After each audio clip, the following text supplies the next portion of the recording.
I think that I'm here. I think I'm live. I know I am alive. I know that I am blessed with another day on this planet. And as I've told you guys before in the past, my goal is to make sure that every minute that I'm on this earth, that I'm living my life to the fullest, doing the best that I can do to be the best man that I can be. And that's not going to change. It's what I believe in. It's who I am to the core. I don't find much pleasure in lying to you and pretending to be something that I'm not. You know what? Today, I just got back from Houston, which is a town that should literally be called hot ass Houston in the summertime because it's so hot. And we had an event down there last week. We had the Financial Juneteenth Film and Edutainment Festival, which was a 3-day event where we watched movies, had lectures, had conversations. It was really beautiful and fun because it was like sort of me and a bunch of black people just sitting there talking about black people stuff. I don't know about y'all, but that's as exciting to me as porno to a pervert because I just love the idea of sitting with black people. We would sit together for hours, and we talked out issues, but didn't just talk. We didn't just talk. We made plans. We made plans for action, for things that we wanted to do, things that we're going to do, things that need to be done. We talked about supporting black banks.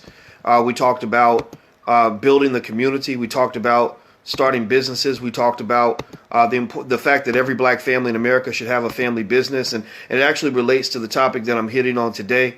Let's see here. Now, I'm seeing that the people, you guys on Facebook, are saying that you can't hear me. Give me 1 second. Give me 1 second, guys. Let me see if I can make an adjustment here and get some audio. Give me 1 second. Yeah. Here we go. Okay, let me try this. Okay. All right. So now I want you to tell me if you can hear me and you can see me. I want you to say I can hear you and I can see you, because I can't do this without my Facebook tribe. I mean, I think I have 324,822 people who are actually as crazy as me, which is pretty cool. So let me see here. Okay, give me 1 second here. So if you can't hear me on Facebook, then what I'm going to do is I'm going to make an adjustment. Okay, so I see you guys can. Okay, it looks like okay. Give me 1 second. 1 second, guys. Okay, while we wait to see if the people on my Facebook fan page, because I'm actually on Black Knowledge. I'm on the Black Knowledge page and I'm on my fan page. So, geez. Okay, it looks like. Okay, hold on. I'm gonna start a new feed. Now, what I want you to do while we're waiting, those of you who can hear me, while I get this quick little thing fixed, I want you to do something real quick for me, if you don't mind. Please go to drboycewatkins.net. drboycewatkins.net, and I've got a free gift for you, a free e-copy of my book, It Takes a Village to Raise the Bar. It's a new paradigm for Black America. It's something that I put together 3 years ago, right before Minister Louis Farrakhan and I had an event in Chicago. It was an amazing event. As you know, I think Minister Farrakhan is one of the greatest human beings in the history of all human beings. And so I wrote this book right before I did the event with the minister, and I told him, I said, with all due respect to all the great work you've done, one thing I'd like to contribute to this struggle, because we're all sort of part of this. We're all sort of playing for the same basketball team, so to speak. We're all part of the same team that's looking to address 400 years of continued, racial animosity and oppression toward black people. And this was actually at a time, a little bit before it became very popular to be black. Fortunately now it's not an uphill battle like it used to be. There were times where if you said things like Black Lives Matter or that black men shouldn't be killed by the police, people would think you were radical and crazy and all this other stuff. Now the struggle's not over yet. We still have a long way to go, but progress has been made. A lot of progress has been made. Much of the community has really come on board with this.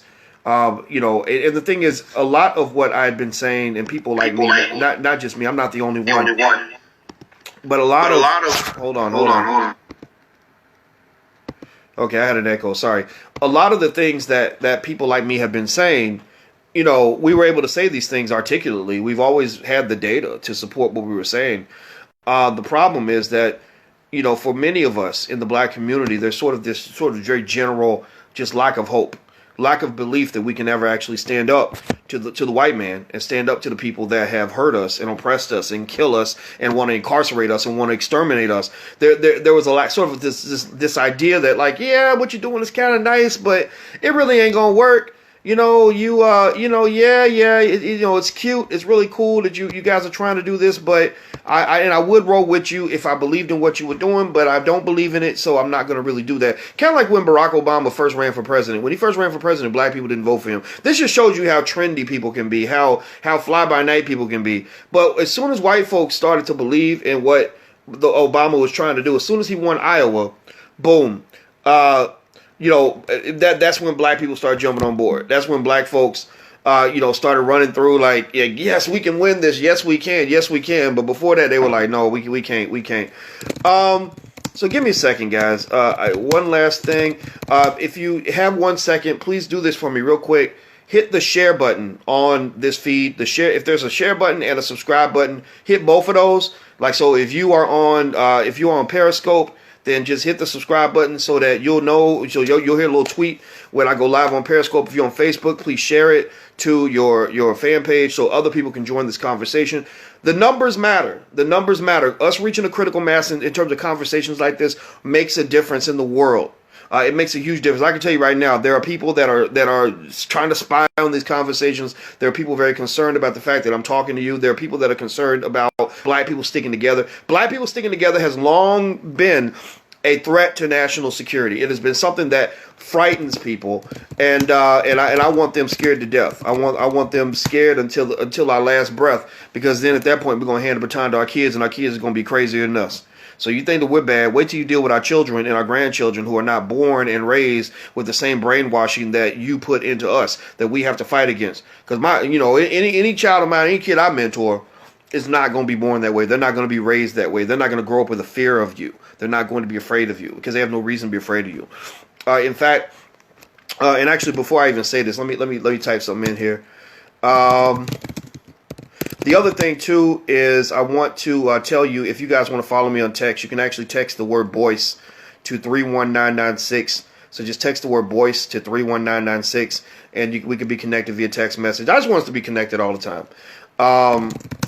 So let's get it popping. Let's jump into this conversation for today. The thing I wanted to really talk about is something that was heavy on my mind when I was down in Houston.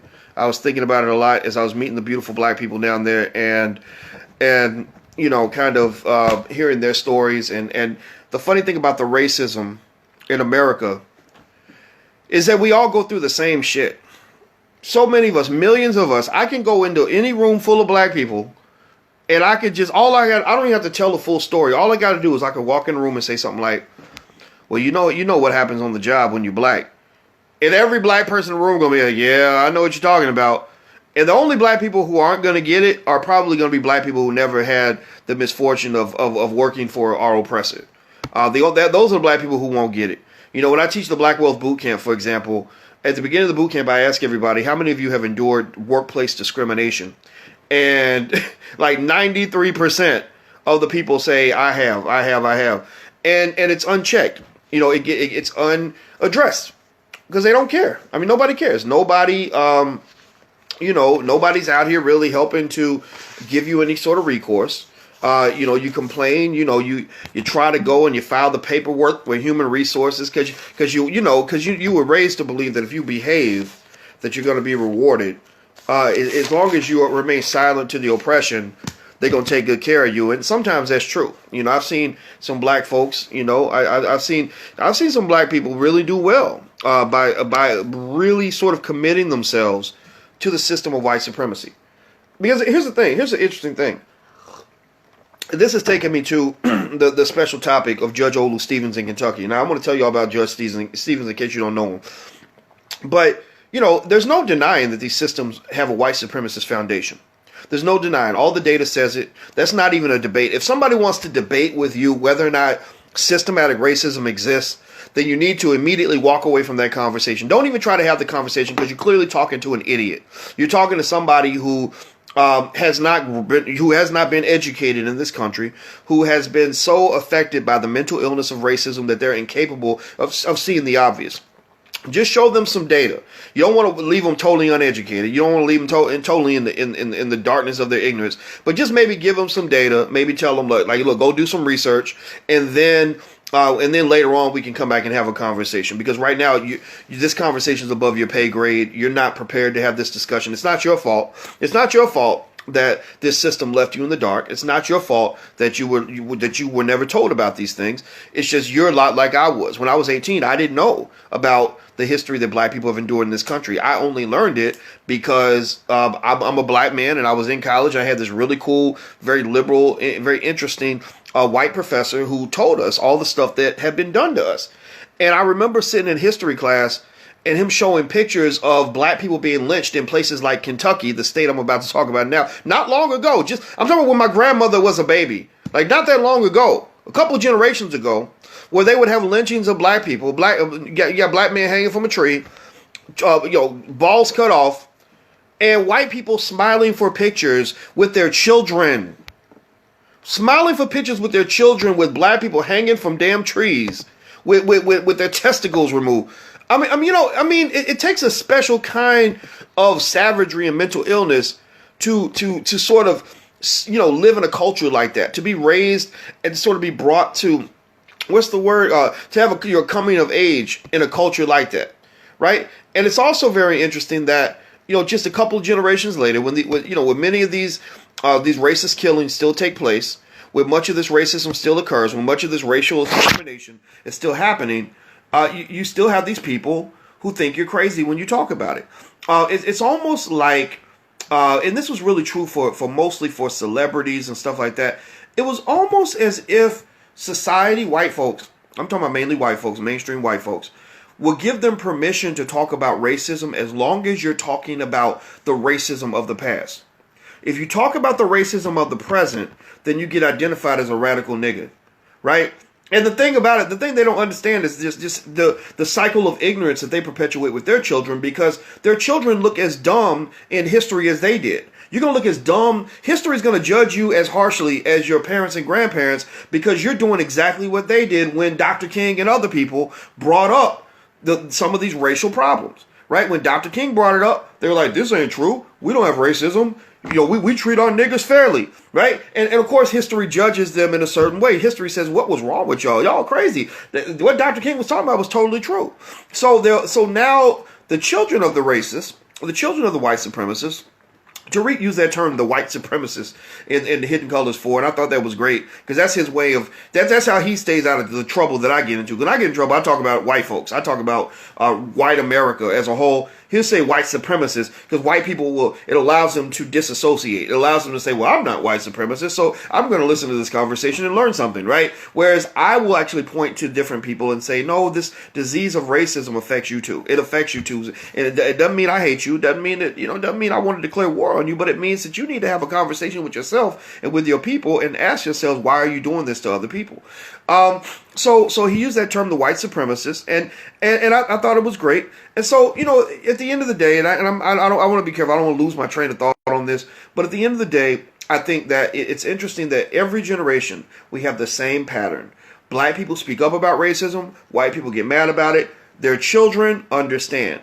Black people speak up about racism. White people get mad about it, but their children understand. That's why in America today, I could go give a speech and I could talk about all the horrible things that my grandmother went through as a black person in Kentucky, and I could be sitting in front of in a room full of white people at the University of Kentucky, an incredibly racist institution where the racism continues to this day. If you want to see the racism, just go to that school and look at how many black professors they hire, how many black administrators they have. That'll tell you a lot. But then go count how many black basketball players they got. Oh, they love black people if you could dribble a basketball and throw a football. Ain't nothing but a plantation.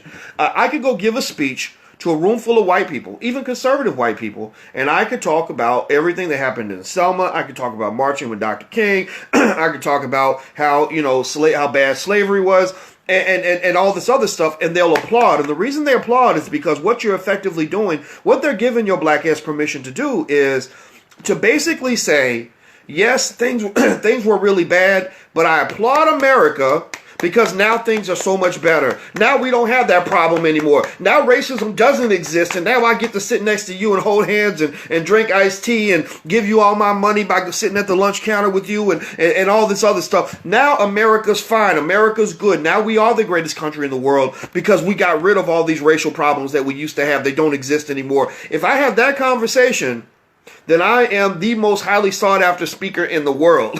White folks will invite me to every Martin Luther King brunch that they have from here to the end of time. But if I take that same conversation and I say, well, you know what?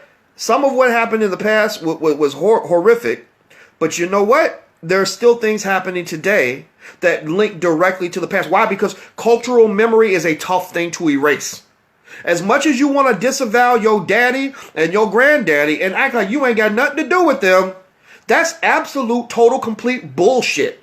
You have everything to do with your parents and grandparents. Everything. So, at the end of the day, if my granddaddy was sitting there lynching black people and taking his children to family picnics with a black man hanging from a tree with his balls cut off, and we never got any significant racial therapy to deal with the fact that we inexplicably have this amazing, extraordinary hatred for black people for no damn reason at all. No reason at all. Really, I mean, it's the craziest thing.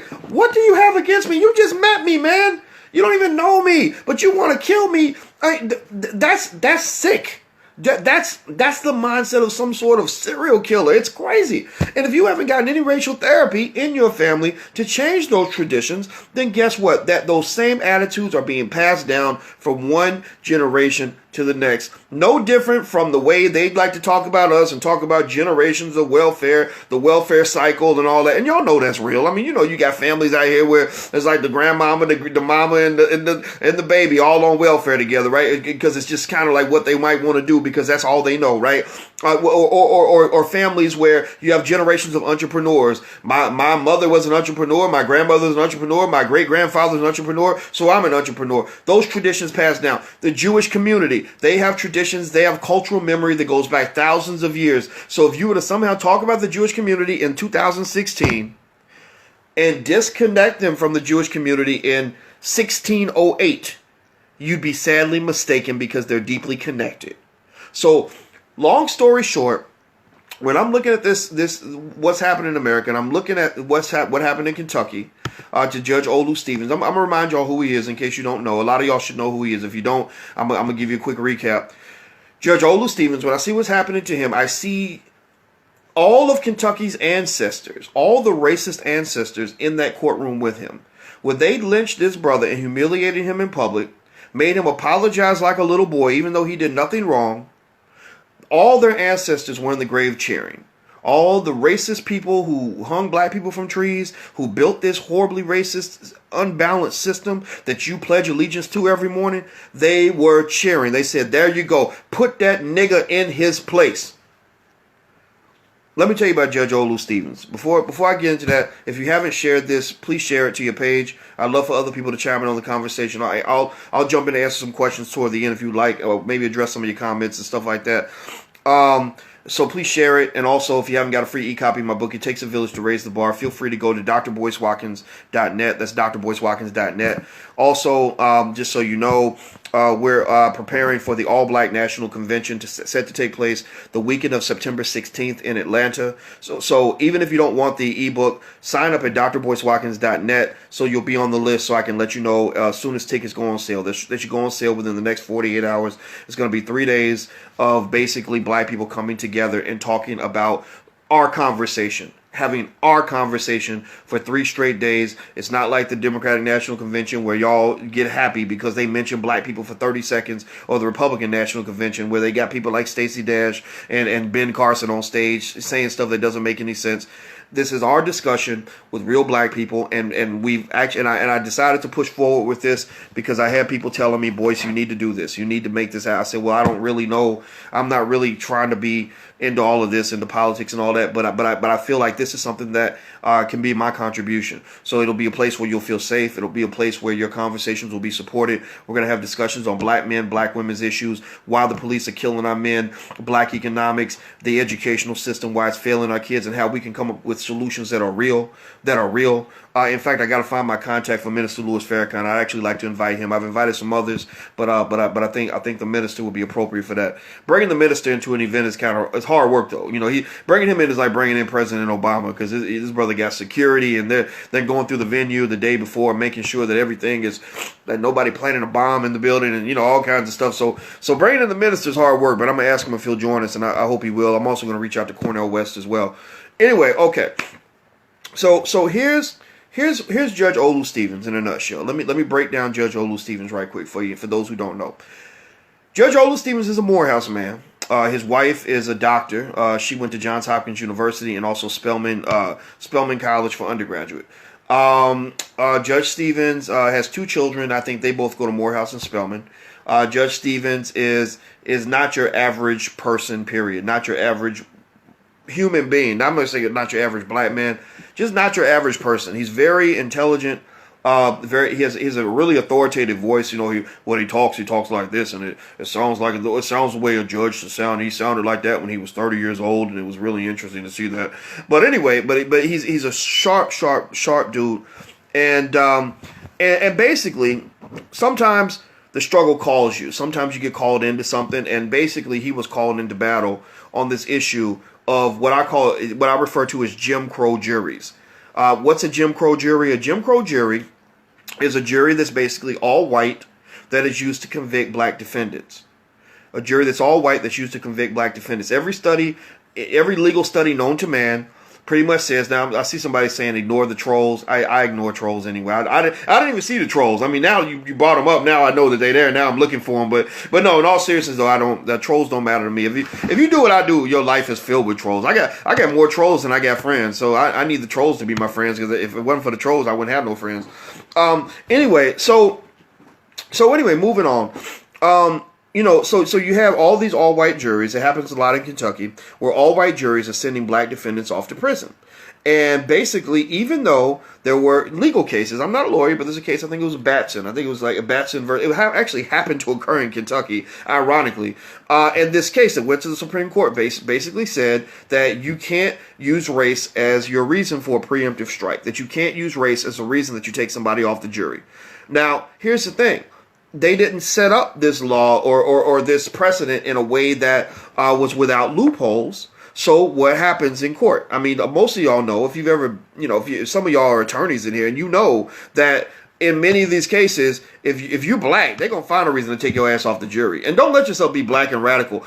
Let me just say this. Dr. Boyce Watkins will never be on the jury for any black defendant for his whole entire life. The minute they Google me, the minute that I mention anything about who I am as a human being, I'm gone. They're going to strike me. So we know this racism's real. We know the racism exists. We know that black people are systematically removed from juries on a regular basis. We know that all black juries would not be allowed to exist in most courtrooms, especially not in Louisville, Kentucky, home of the high-tech lynching. But here's what happened. So Judge Stevens did something that was very logical, rational. I don't even know if I would call it, I would say it was courageous, but I don't think it was necessarily insightful. He's a brilliant man, but any idiot could look and say, this is wrong, right? Anybody could say that this is crazy. So he pretty much did what every other judge on earth should have been doing. He was just the only one brave enough to do it. So what he did was he said, this jury doesn't reflect the community. If you look at the statistics on Louisville, Kentucky, according to this data I just looked up online, Louisville, Kentucky is about 33% black, 32%, something like that. So how the hell are you getting all these all-white juries? Well, I'm going to tell you how. Basically, when you have prosecutors, and there's a guy named Tom Wine, some guy who's really raised hell about this, who's really worked hard to defend all-white juries. This Tom Wine guy is basically people like him, when they see black people on juries and they have black defendants, in order to defend their winning percentage or whatever, this dumb stuff prosecutors are trained to care about. You should care about the truth. You should care about justice. You shouldn't care about how your conviction rate is, because basically what you're saying is, I would gladly convict an innocent person if it makes me look good. That right there is a sickness in the legal system. I won't even go into all the different ways that America's legal system just comes off as absolutely insane to me. But basically, if there were an all-black jury, I guarantee you that this prosecutor, Tom Wine, would not allow for an all-black jury.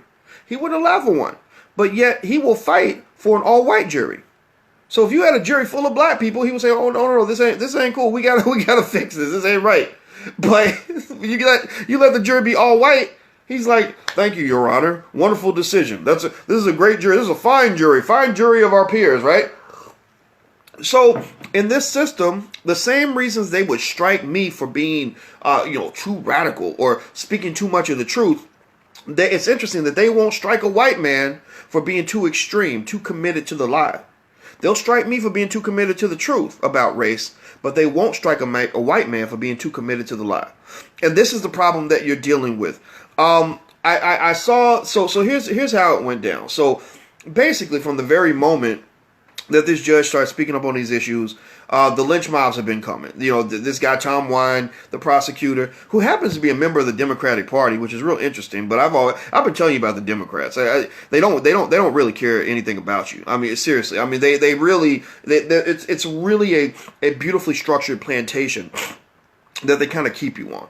That's pretty much what you have, especially in a place like Kentucky. So he happens to be a member of the Democratic Party, which if I'm living in that city, I'm questioning this party, and I'm like, well, wait, what the hell? What's going on? I have relatives who've gone to that jail. I have, and I know people who have. So if I'm one of the people in that community who've had people in my family affected by this system, unfairly treated by this system, harmed by this system, then I'm getting in this guy's face like, what are you doing, man? Like, no, you can't, you're not going to get my vote. See, that's the thing. Black people, unfortunately, because we are politically immature, because we are easily manipulated, a Democrat can literally show up at a black church with a bucket of chicken and we'll go vote for him because we think he cool because he was swaying with the pastor and all this other stuff. We will literally be tricked into voting against our own interests. We make fun of the poor Republicans for doing it. Poor white folks that live in rural areas who vote Republican, even though they need their Obamacare and all this other stuff, but they'll vote against their own Obamacare because they've been convinced that Obama's the devil. Well, they manipulate y'all the same way. They manipulate black folks the exact same way. We vote against our interests all the time. All the time. In fact, we're sort of taught to put ourselves at the back of the political bus. We'll be out here marching in favor of illegal immigration, something that don't even affect us. But then swarms of illegal immigrants will come to your city and take your jobs. Yvette Carnell broke it down. Yvette Carnell's making a great movie right now, and we're going to premiere some of it at the event in Atlanta. And she said, black people have no economic incentive to be supporting illegal immigration. At the very least, you shouldn't be fighting for that issue above your own issues. But that's what happens. That's how the Democratic Party manipulates you. They take these ideas, they put them in blackface, they pay these Negroes to go on TV and get you to go in whatever direction they tell you to go in, or to somehow believe that this issue is yours when it's not, and you go in there and you vote against your own interests. That's how the Democrats manipulate you, and I refuse to participate in that. I'm not letting you force me to buy into whatever bullshit. Excuse my French. I don't mean to cuss, but sometimes the word bullshit just comes to mind. I gotta say it. Whatever nonsense that you put in my face, I'm not going to support it just because you somehow convinced me that I have to do this. Now, here's the other interesting thing about this thing with Judge Olu Stevens. So it's really sort of been this really almost like personal battle between him and this prosecutor, Tom Wine. This guy who just really, I bet when this guy like goes to bed, like he has visions of Judge Olu Stevens in his head, because he's really had it out for him for a very long time. And so in this sort of back and forth between these two, what's really interesting to me is that Tom Wine isn't a judge. He's a prosecutor. And Judge Olu Stevens is a judge. That's why we call him Judge Olu Stevens. And I'm not a legal expert. I always thought judges had more power than prosecutors. And so I'm sitting there thinking, why is this prosecutor talking about this judge and dealing with this judge as if he's his subordinate, as if he has the right to tell him what to do? Like, boy, how dare you disobey my orders? It's almost as if he feels sort of this white privilege that I've seen in other situations.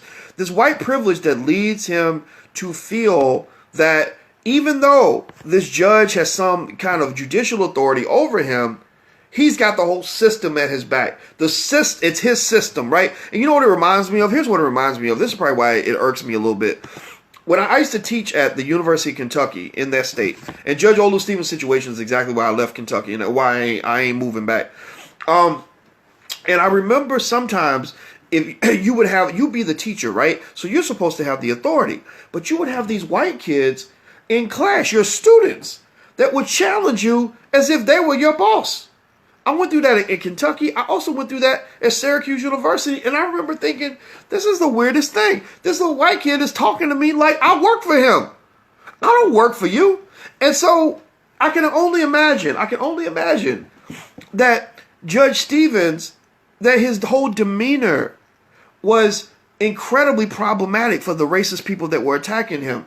And what I mean by that is, Judge Stevens, if you look at him, he's not a black man that sort of does what they're used to seeing in Kentucky. In Kentucky, you're used to having black people who have a little bit of what I used to have when I lived in that state, which is why I moved. Very low self-esteem. They kind of just know that white folks are in charge. They kind of know that they need to just be appreciative of whatever white folks give them. They kind of know that you're not going to get the same opportunities that white people get, right? White people will get a certain degree of power. The best you can really get in Kentucky is to be the sidekick to a powerful white man who's paying you to support his agenda. That's why, for example, the University of Kentucky, last I checked, they've never had a black president, but they'll usually have the president and some black person, some nanny, some mammy or some servant right below the black person who puts a black face on their agenda. Just watch it. Go look at really racist places. Go like Mississippi, Alabama, Kentucky, etc. and look at how the power structure works. The black person never really gets to drive the car, but they get to kind of sit in the passenger seat and ride shotgun for a white guy who is implementing their agenda. If the races were reversed and one person's white and the other one's black, the positions would not be reversed, right? You wouldn't see the black person, the white person who has the position of power would not have that position if they were black, based on what I've seen, based on the evidence, based on the studies, all this other stuff. Okay, so with Judge Stevens, I can only imagine that part of the reason they hate him, part of the reason they don't like him, and again, some of it may be personal. I don't really know about the personal stuff. Maybe they just had arguments at lunchtime or something. I don't really care so much about it. I care about the issue. But I think that part of what irks them is that he's a black man who doesn't know his place. I literally think on a conscious or subconscious level, they're looking at him and saying, nigga, who in the fuck do you think you are? Who do you think you are talking to us in this kind of way?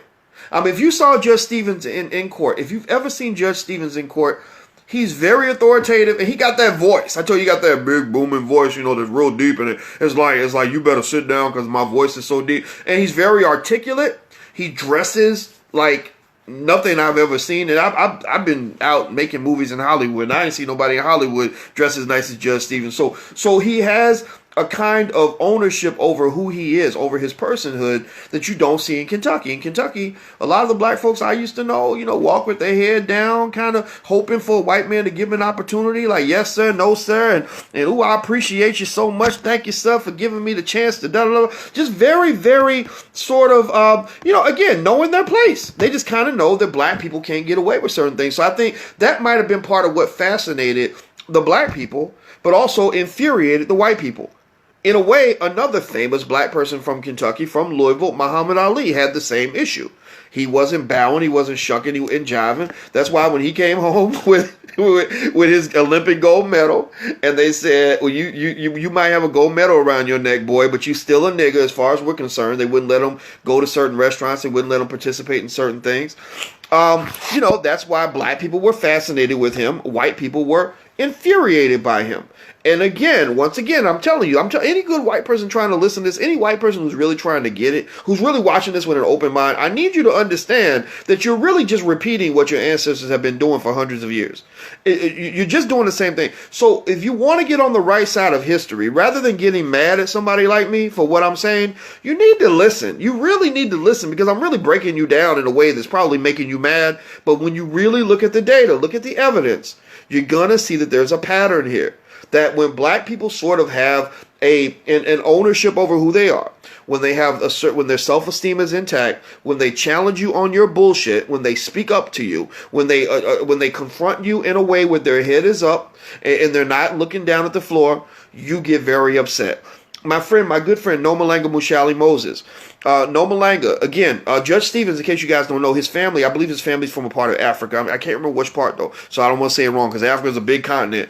But his family's from Africa, so there's a dignity there. Like, he kind of comes from royalty in a way. And so for him, and also he wasn't raised in Kentucky. He wasn't raised to know that as a black person, you're supposed to always know you're at level 3 and white folks are at level 7.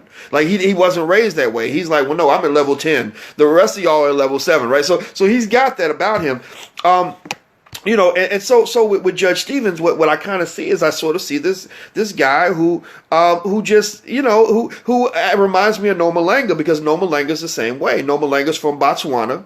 Nomalanga, her family was well-to-do, very well-educated. She came to the United States. Now, Nomalanga teaches a class in the Black Business School on homeschooling kids because basically she came to the U.S., she had her kids in public school, she was working for white people, and she would get furious about the way black people were treated. She would be like, oh no, this is not acceptable. And she speaks really appropriate, like she was Mrs. Botswana, so she's like very, very formal in the way she speaks. She's like, oh no, this is not going to, this isn't going to go. No, we're not doing it this way. And she would go into the faculty meetings with a list of things and literally chastise the white folks that ran that institution. And they were literally looking at her like, who in the hell do you think you are? And the black people were like, you can't do that. And she would say, why can't I do that? This is wrong.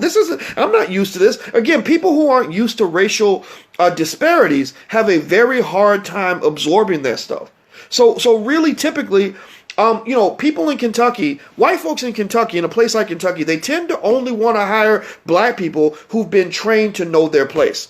They only want to bring in black people who understand the racial hierarchy. If you have the audacity to really believe that you are a full-fledged human being and that you have the same rights as white people, they will eat your black ass alive. Your ass will be out of a job before you know it. I don't care if you went to Harvard, Yale, Stanford, top of the class, get 10 master's degrees. Your black butt will be out on the street, because basically their systems, their racially oppressive systems, their racist, the structural racism in that state is predicated on the idea of white people being here and black people being there. And if you can fit into that, if you can go along with that and be comfortable with that, then you're probably going to get rewarded. You're going to be taken care of. But if you're not, then you're going to be treated like a criminal. If I lived in the state of Kentucky, with all the credentials I got, and this is the lie, this is the racial lie. The racial lie is that, well, the reason y'all niggas don't get jobs is because y'all don't work hard and y'all don't go to school and y'all don't get educated. Okay, I guarantee you that my credentials can match up with anybody in the state of Kentucky. I guarantee you that much. I've been on CNN more times than I can count. I've probably been on CNN 300-400 times.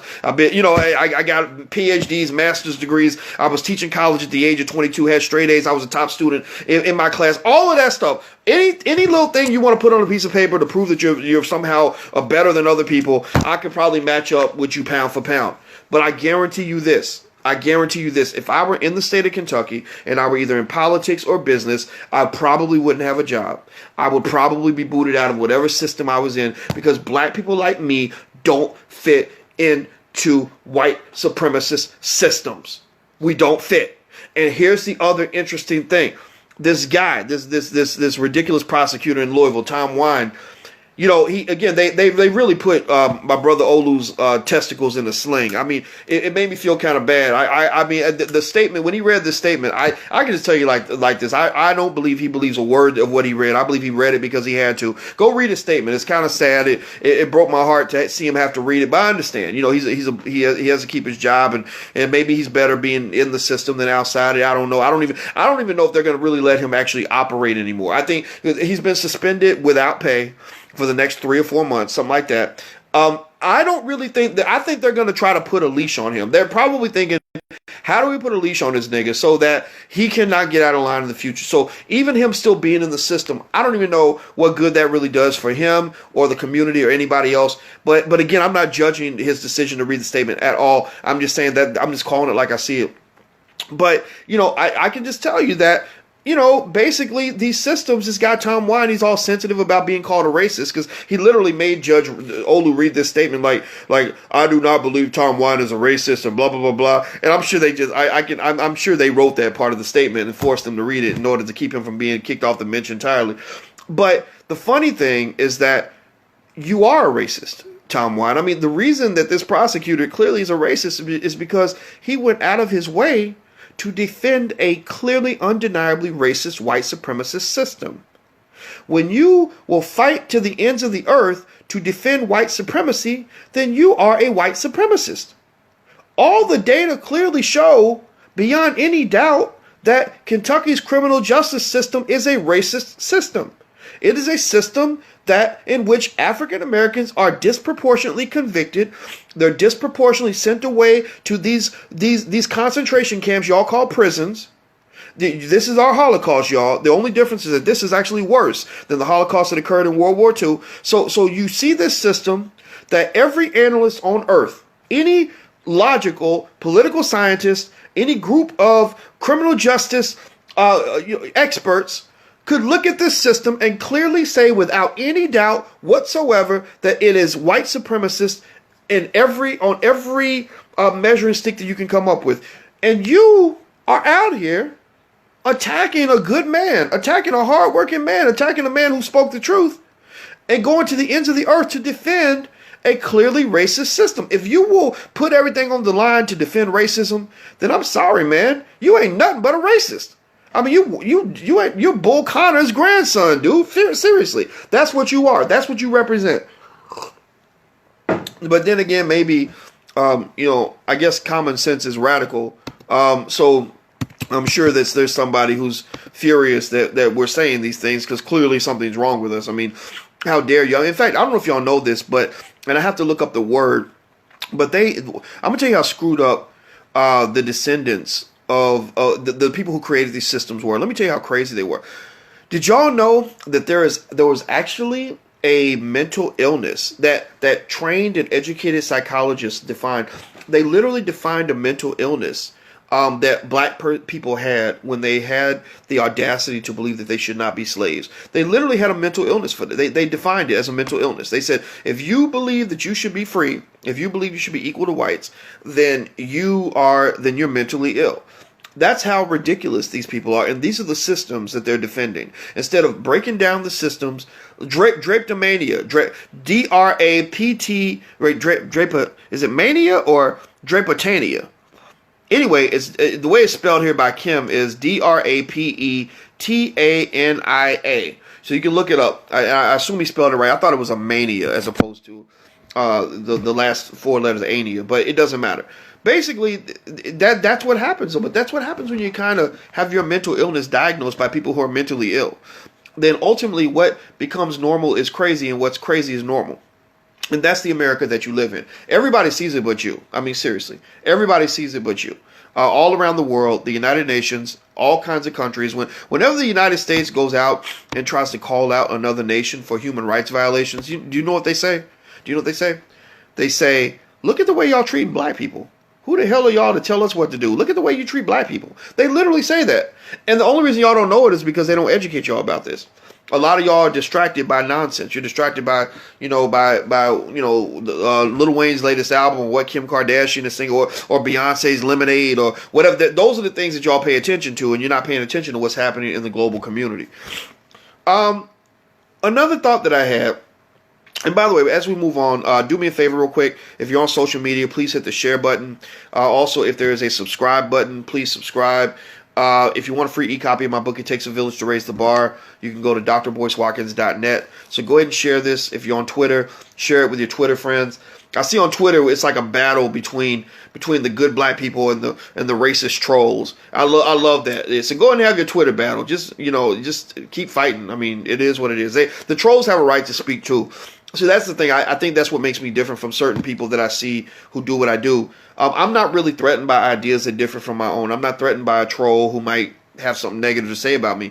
Because in my mind, if you can't logically defend what you're saying with some sort of evidence or information, then what you're saying really has no merit. So I don't really get offended by trolls. I've been hearing this kind of stuff since I was a little boy in Kentucky. So if you see the trolls, don't get mad about it. Let's focus on the conversation. Also, being in academia, you're trained to understand that that other ideas are not a threat to you. That you shouldn't be threatened by people who believe something different from what you believe. It might actually make you better. It might make you better. So as you live in this political environment, in this climate that is so divisive, so broken into pieces, it's horrible. I encourage you, listen to other people who don't agree with you. If you don't like Donald Trump and your friend across the hall is a Donald Trump fan, don't just say, oh, you're a racist, you're a bad person. Just maybe ask him, like, so what is it that you like about Trump? And maybe you'll see something different. Maybe you won't. Maybe you'll still think that they're stupid. But either way, I think you gain more by hearing from other people who have different points of view than you do from hearing from people who agree with you. I mean, we shouldn't all just be talking to each other. I don't think that's productive. So here's another thought about this thing with Judge Olu Stevens. Now, by the way, I did invite Judge Stevens to come down to the All Black National Convention, which is in Atlanta next month at the Shrine of the Black Madonna, the weekend of September 16th. I hope you can come down. If you're within driving distance, pack up your car, drive down, hang out with us for 3 days. If you can buy a plane ticket, hop on a plane and come down. This is I think going to be one of the most awesome events of the year for Black people. We deliberately planned it around the same time as the Congressional Black Caucus Convention because I don't believe in that stuff. I don't believe in this sort of elitism thing that kind of happens where you got these black political leaders who aren't doing anything for black people. I tend to kind of believe more in sort of very substantive, realistic